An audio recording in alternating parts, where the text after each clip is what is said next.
Je laissai glisser mes doigts sur le tissu de soie, en savourant son poids parfait, sa fluidité. Ce serait la pièce maîtresse de ma nouvelle collection si je parvenais à maintenir ma marque en vie assez longtemps pour la présenter. Mademoiselle Harrison ?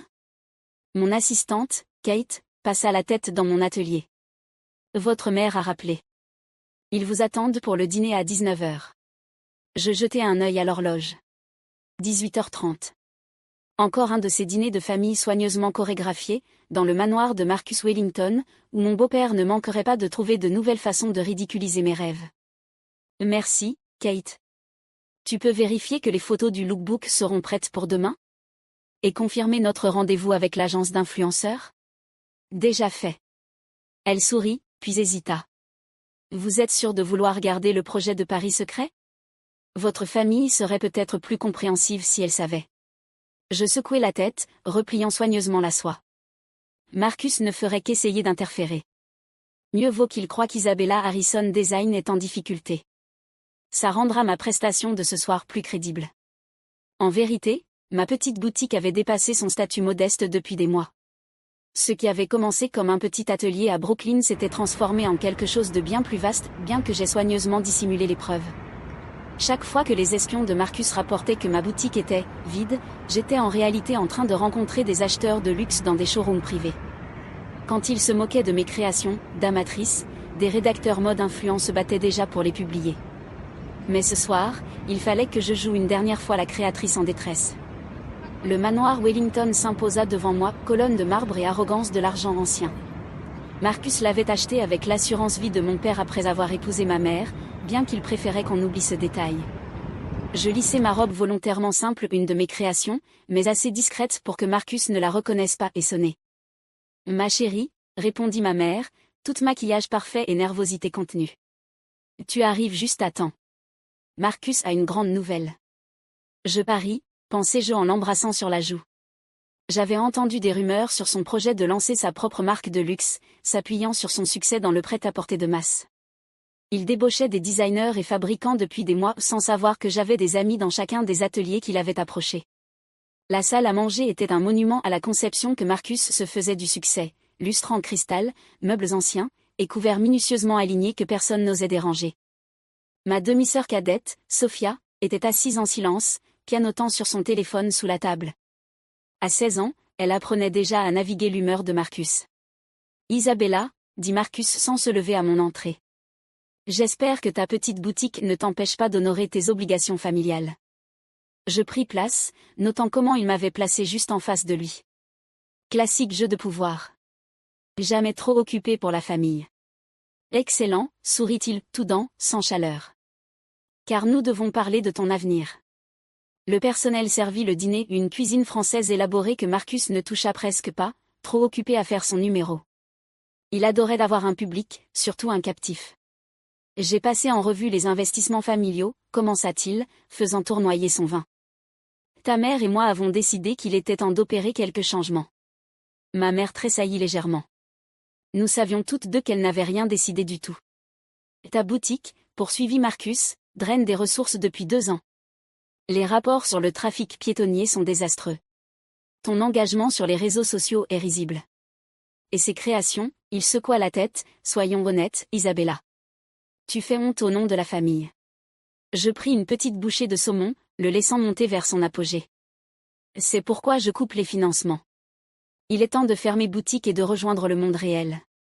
D'ailleurs, son sourire s'élargit, je lance une nouvelle ligne de mode de luxe, Wellington Haute Couture.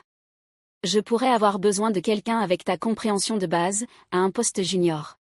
Sous supervision, bien sûr. Le téléphone de Sophia tomba sur le sol. Elle savait combien j'avais travaillé, combien de nuits j'avais passé à perfectionner mon art pendant que Marcus bâtissait son empire sur des imitations bon marché. C'est très attentionné de ta part, dis-je avec soin, observant le visage de ma mère se décomposer devant ma prétendue reddition. Quand as-tu besoin de ma réponse ? Une réponse ? Marcus éclata de rire. Je ne propose pas un choix, Isabella. Le bail de la boutique, ton matériel, même tes contrats de fournisseurs, tu crois que c'est qui a financé tout ça ? Je possède tout ce que tu as construit. Je me levai lentement, déposant ma serviette à côté de mon assiette à peine touchée. Je vois. Dans ce cas, je suppose que je vais aller faire mes cartons. Ne fais pas ta dramatique, soupira Marcus. Reste. Termine ton dîner. Nous sommes une famille, après tout. Demain, mon équipe s'occupera de tout. J'embrassai ma mère sur la joue, murmurai, regarde les infos demain, à l'oreille de Sophia, et quittai le manoir pour la dernière fois. Dans ma voiture, je me permis enfin un sourire. Marcus avait raison sur un point, demain changerait tout. Il ne savait simplement pas que, son obligation familiale, l'avait devancé à chaque étape. Mon téléphone vibra un message de Kate. Contrat avec les influenceurs signés. Essayage des célébrités confirmé. Liste des invités pour Paris finalisée. Et l'équipe de Marcus vient d'essayer d'accéder à nos véritables dossiers financiers. Parfait. Qu'il pense avoir découvert tous mes secrets. Je pris la route vers mon vrai atelier, non pas la boutique de l'heure que Marcus surveillait, mais l'entrepôt reconverti dans le Garment District à Manhattan, où mon équipe apportait les dernières retouches à la collection qui serait dévoilée à la Fashion Week de Paris. La collection qui ferait de Isabella Harrison Design une marque de luxe internationale. Et si Marcus pensait pouvoir me la voler, il allait découvrir que sa belle-fille avait hérité de bien plus que du talent de son père pour le design, elle avait aussi hérité de son sens aigu des affaires. Et de ses avocats. Demain prouverait exactement qui faisait honte à qui. Le lendemain matin se leva frais et clair, un temps parfait pour voir un empire s'effondrer. J'étais installé dans la salle de contrôle de mon véritable atelier, entouré d'écrans diffusant les images de sécurité des deux emplacements. Sur un moniteur, l'équipe d'acquisition de Marcus était en train de pénétrer dans ma fausse boutique, photographiant avec satisfaction les créations volontairement médiocres que j'avais laissées comme appât. Sur un autre, des célébrités entraient discrètement dans mon vrai studio par l'entrée privée. Ils ont trouvé les faux dossiers financiers, rapporta Kate en suivant le flux vidéo. Et le carnet secret avec les croquis affreux. Combien de temps avant qu'ils se rendent compte qu'il n'y a aucun vrai matériel sur place, demandai-je. Elle consulta sa montre. Vu leur niveau de compétence ? Des heures. Mais ce sera trop tard, à ce moment-là. Elle avait raison. À exactement 9 heures, mon plan méticuleusement orchestré commença à se déployer sur les réseaux sociaux. D'abord, Victoria Chen, la nouvelle actrice star d'Hollywood, publia une photo portant l'une de mes créations à la première de son film. Obsédée par ma robe @Isabella Harrison Design. Trop hâte d'en porter d'autres à la #Paris Fashion Week. 10 minutes plus tard, la superstar de la pop Jade Martinez partagea une vidéo de son dernier essayage dans mon studio. Isabella Harrison n'est pas juste une créatrice, c'est une artiste. Cette collection va révolutionner la mode. À 9h30, mon nom était en tendance mondiale. Mon téléphone vibra, Marcus. Je laissai l'appel aller en messagerie, me concentrant plutôt sur le véritable travail à accomplir. Dans le studio principal, 30 artisans talentueux apportaient les dernières finitions à la collection. Chaque pièce représentait des mois d'innovation, alliant artisanat traditionnel et technologie de pointe. La pièce maîtresse ? Une robe brodée à la main avec des fils à fibre optique changeant de couleur selon les mouvements de la personne qui la porte, déjà achetée par 3 grands musées. Mademoiselle Harrison, m'interpella l'une de mes couturières, l'équipe de Vogue est là pour l'aperçu exclusif. J'acquiesçai, observant Anna Wilson, la redoutable rédactrice en chef du magazine, entrer avec son entourage. Elle avait été l'une de mes premières soutiens, reconnaissant le potentiel de mes créations bien avant les célébrités et les influenceurs. Isabella, dit-elle en m'embrassant sur les 2 joues. Ma chérie, le buzz est extraordinaire. Et ces pièces ? Elle passa la main sur une veste faite d'un tissu cristallin cultivé en laboratoire. Tu t'es surpassée. Merci, Anna. Même si je soupçonne que mon beau-père ne serait pas du même avis. Elle sourit d'un air malicieux. Là oui. Marcus Wellington. J'ai entendu dire qu'il tente de lancer sa propre ligne de luxe, des copies des tendances de la saison dernière, j'imagine. En fait, je fis défiler des croquis sur ma tablette. Voici ces pièces maîtresses prévues. Vous remarquez quelque chose de familier ? Les yeux d'Anna se plissèrent alors qu'elle faisait défiler les images. Elles ressemblent étrangement à tes croquis de l'année dernière, ceux que tu m'avais montrés. Ceux que j'ai volontairement divulgués, tu veux dire. Je passai à un autre écran, montrant les dépôts de marque et les brevets. Tout dûment documenté et daté, bien sûr.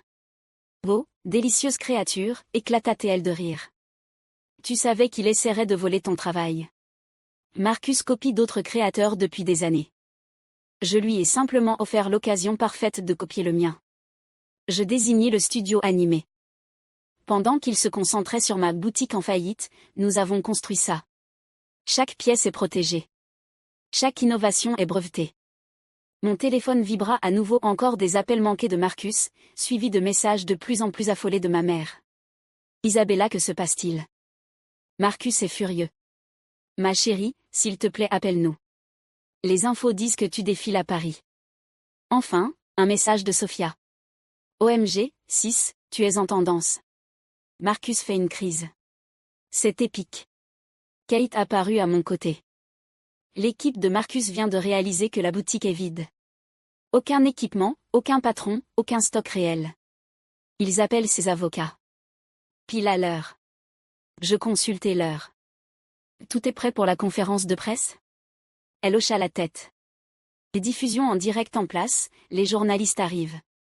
Et elle eut un sourire en coin. Marcus vient de demander une invitation. Parfait. Je lissai ma robe, une de mes créations les plus sophistiquées, évidemment. Offrons-lui une place au premier rang pour assister à sa propre humiliation. La salle de conférence se remplit rapidement. Journalistes de mode, professionnels du secteur et influenceurs affluaient, tous impatients de comprendre comment une créatrice apparemment en difficulté avait secrètement bâti l'une des marques de luxe les plus attendues de l'année. J'aperçus Marcus au fond de la salle, le visage fermé de rage, entouré de ses avocats. Ma mère était assise à ses côtés, l'air confuse mais fière. Et Sophia souriait, filmant tout avec son téléphone. Bonjour à tous, commençai-je en montant au pupitre. Merci d'être venu. Aujourd'hui, Isabella Harrison Design est fière d'annoncer son premier défilé à la Fashion Week de Paris, avec des innovations qui redéfiniront la mode de luxe. Les écrans autour de la pièce s'illuminèrent, présentant ma véritable collection. Des exclamations et des murmures parcoururent la salle à la vue des innovations technologiques, des designs architecturaux, de la fusion parfaite entre art et ingénierie. Chaque pièce est entièrement protégée par des brevets et des marques internationales, poursuivis-je, croisant le regard de Marcus. Nous avons passé 2 ans à développer ces innovations dans le plus grand secret, en maintenant un site de l'or pour prévenir tout espionnage industriel. Les avocats de Marcus chuchotaient frénétiquement à son oreille, lui expliquant sans doute à quel point il venait d'être surpassé à tous les niveaux. Nous avons également découvert des tentatives de copie de nos premiers croquis, ajoutai-je, déclenchant une nouvelle vague de murmures. Heureusement, nous avions anticipé cela et pouvons prouver l'origine de chaque concept original. Les questions fusèrent. Comment avez-vous gardé cela secret? Qui a financé le développement? Est-il vrai que la collection est déjà vendue à des acheteurs privés? Je répondais à chacune avec soin, observant le visage de Marcus s'assombrir à chaque révélation. Son rêve de lancer une marque de luxe était en train de s'effondrer. Après tout, qui le soutiendrait maintenant qu'il avait été exposé en train d'essayer de copier le travail de sa belle-fille? À la fin de la présentation officielle, Marcus tenta de s'approcher du podium, mais la sécurité l'intercepta avec une fluidité impeccable. J'avais appris des meilleurs de lui comment contrôler l'accès et maîtriser l'image. Isabella! Cria-t-il assez fort pour que les journalistes à proximité l'entendent. Espèce de petite ingrate. Monsieur Wellington, le coupai-je d'une voix calme, toute correspondance juridique doit passer par nos avocats. Cela dit, je devrais vous avertir qu'essayer de prendre le contrôle d'une entreprise que vous ne possédez pas pourrait être considéré comme une fraude d'entreprise. Il se figea. Que voulez-vous dire, que je ne possède pas? Je souris, adoptant son propre air condescendant. Vérifiez les papiers, Marcus. Tout ce que vous pensiez financer n'était qu'une société écran. La vraie Isabella Harrison Design a d'autres investisseurs, d'autres contrats, une autre structure de propriété. Mais merci pour les premières leçons de stratégie d'entreprise. Elles se sont révélées très utiles. Alors que la sécurité l'éloignait, je croisai le regard de ma mère. Elle pleurait, mais elle souriait aussi. Sophia courut vers moi et me serra dans ses bras, chuchotant. C'était incroyable. Je peux faire un stage chez toi cet été? Plus tard, dans mon bureau, Kate entra avec une pile de coupures de presse. L'histoire était partout. Une jeune créatrice déjoue une tentative de rachat. La nouvelle révolutionnaire de la mode technologique. Le succès secret d'Isabella Harrison. Mon téléphone vibra une dernière fois, un message de Marcus. Tu vas le regretter. C'est moi qui t'ai faite. Je répondis. Non. Tu m'as sous-estimé. Le regret est entièrement pour toi. Puis je me tournai de nouveau vers mon équipe. Nous avions un défilé à préparer pour la Fashion Week de Paris. Et ce n'était que le début. La Fashion Week de Paris. Le sommet de la haute couture, où les légendes naissent ou s'écroulent en 15 minutes sur un podium. Je me tenais dans les coulisses du Grand Palais, observant mon équipe se préparer pour le moment qui allait définir Isabella Harrison Design à jamais. Marcus est là, murmura Kate, tablette à la main. Premier rang avec ses avocats. Ils ont déposé une nouvelle injonction ce matin. Je souris en ajustant le col d'un mannequin. À combien cela nous amène-t-il ? 6. En 3 semaines. Toutes rejetées ? Même s'il a réussi à geler certains de tes anciens comptes. Les comptes vides, confirmai-je. Et ta mère ? Kate consulta sa tablette. Elle est assise à sa place. Sophia est avec elle. Et la vidéo que tu as demandée est prête. Les 3 dernières semaines avaient été un tourbillon de préparatifs et de manœuvres juridiques. Marcus, désespéré de sauver sa réputation, avait tout tenté pour empêcher mon défilé. Chaque tentative n'avait fait qu'attirer davantage l'attention, susciter plus d'intérêt, et confirmer ce que je montrais de lui, un homme qui avait bâti sa réussite en volant celle des autres. 5 minutes, annonça le régisseur. Je rassemblai mon équipe. Chacun connaît son rôle. Nous nous préparons à ce moment depuis 2 ans. Montrons au monde à quoi ressemble l'innovation véritable. Les lumières s'éteignirent. La musique commença, une mélodie envoûtante que j'avais commandée spécialement pour ce défilé. Les écrans géants au-dessus du podium s'allumèrent, retraçant le parcours d'Isabella Harrison Design, depuis la petite boutique de Brooklyn jusqu'à ce moment précis. Puis la première mannequin fit son entrée. Le public poussa un soupir émerveillé lorsque ma veste en tissu cristallin capta la lumière, la réfractant en milliers de motifs arc-en-ciel. Chaque mouvement créait de nouvelles couleurs, de nouveaux dessins, de nouvelles possibilités. La technologie que nous avions développée ne servait pas seulement à fabriquer de beaux vêtements, elle redéfinissait ce que l'habillement pouvait être. D'autres tenues suivirent. La robe changeant de couleur en fonction du son. Les pièces architecturales qui se transformaient en direct sur le podium. Les tissus durables ressemblant à du métal liquide mais doux comme de la soie. Chaque innovation parfaitement documentée, brevetée et protégée. Depuis ma position en coulisses, je voyais le visage de Marcus s'assombrir à chaque nouveauté. Il pensait que ma petite boutique produisait des robes simples et des croquis sans éclat. Il assistait maintenant, impuissant, à 2 ans d'innovation secrète défiler devant lui, sachant qu'il ne pourrait rien en faire. À mi-chemin du défilé, les écrans changèrent. Il montrait désormais des correspondances, des contrats et des dessins, des preuves datées et documentées de chaque tentative de Marcus de voler mon travail. En alternance, des extraits de vidéos de surveillance montraient son équipe s'introduisant dans mon studio factice, tentant de dérober ce qu'il croyait être mes secrets. Le monde de la mode est impitoyable, mais il méprise les voleurs plus encore que les ratés.